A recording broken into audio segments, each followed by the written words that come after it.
Um, yeah, my background's in technology. I was in banking software and insurance software for 20 years, 25 years before coming to the school environment. Um, my wife and I owned a day spa in Omaha, and then we moved to Florida for another reason, and then I have a friend that owns the school.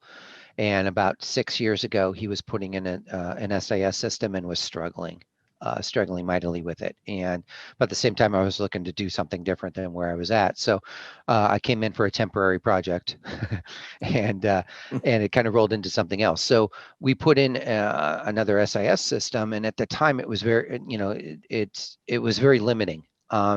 I'm looking at it from the outside. I said, well, why aren't we doing this? What about doing that? Well, it doesn't, oh, it doesn't support this, it doesn't support that.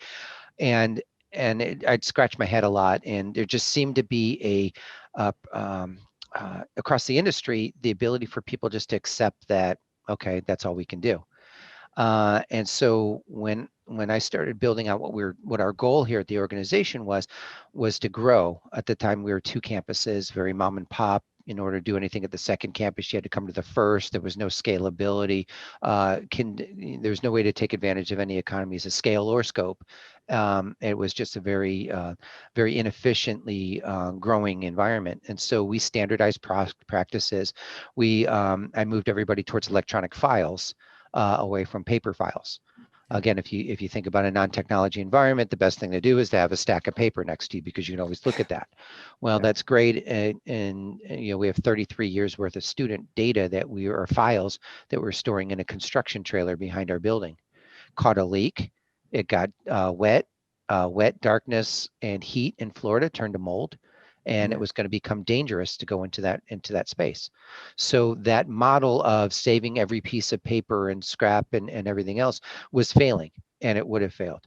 And so we had to move to through document management. Now, at the same time, I have a student information system that says you need to keep track of every report and every Mhm. summary and this and that and the other. And Mhm. then I have an online document retention program. The two of them didn't talk. So that was one of the first things. And so it was very limited in what we had. And so I said, let's go out and look at the marketplace. Let's see who's doing what. And again, it pretty much proved my theory that very few in our space were accomplishing that same set of goals. But we looked outside of our space, and that was how we found Orbund. And so what we did was take what was very paper intensive and integrate document management. Orbund has, I forget what they called it at the time, but document files, a marketing name for it. But within each student record now, I have an entire repository of folders that mimic my paper environment, but allowed us to say, here's my admissions documents, here's my Mhm. financial aid documents, here's my graduated. You could segment your information that way. Makes it a lot easier to find out what's missing when you have an audit record and you have everything electronic. Our auditors, when they come in, our accreditors require to see the student data and the student reports and what would be in the Right. paper files. When we went electronic, we provided to our auditors username password access to our system. And with Mhm. that, they didn't have to come on site. Our VA audits are not done. I think 25% of them are done in person, where they come in to make sure that we're still here and that we take care of certain things. But the file review all happens remotely. Remotely.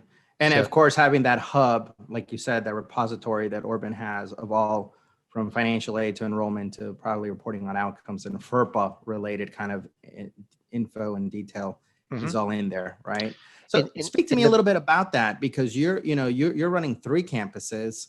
What's the FTE or the full time enrollments across the board, maybe total? At our schools, we're about 350 students across three campuses. Right. So that's Um, a lot of students to juggle, and obviously, in a very niche, career college mhm. kind of offering, right? Talk me through that a little bit. How do you handle that? What are you doing like from enrollment to a bit to career placement, which I bet is a bit on top of everybody's Mhm. mind, right? Well, there's a couple things. Maybe one step back. I Mhm. came from the banking software industry, and we made imaging systems for banks around the country. So I was used to having a million images scanned each day. giant big scanning machines and this and that, and having to have it indexed and audited and stored and put into a practice became an art. And so it became, and it also became commonplace. Whatever X amount of the banks across the country were using our technologies. And so when I came to this space and I said, well, why aren't we just scanning this? Oh, well, that just doesn't make sense. So you have to kind of, it was having to teach that, well, that kind of doesn't make sense. Model doesn't answer, doesn't really work, anymore. You're asking about admissions, when in the old environment, when a student was interested in school, they had a paper folder that the admissions person would carry around with them. That would be their, put your documents in here, put your notes in here. They scribbled on the outside, start dates, end dates, just a lot of very manual things that if that person spilled a cup of coffee across their desk, you would lose 20 weeks of admissions information. Right. So, putting it into spreadsheets was the first step. People would have spreadsheets. Now you have 20 different types of spreadsheets and things weren't working. You needed to have a system. And Right. so what Orbund provided was the framework for, when you have when you have a new student interested in school and they fill out the form on the website, boom, it automatically kicks off an automated message to them, a text to them saying, thank you very much. It's after midnight. You're a night owl. We have night classes. Someone in admissions will be with you in the morning. When you're sending them their information, their enrollment agreements, things that you take for granted when you're in an environment that you can sit across the desk and hand it to them and they can sign it at that place and time. That's great. But now we're not. March 20th, we weren't able to be. So in order to survive, we needed to move towards enrolling students in an environment or in a situation where they weren't sitting across the desk from each other.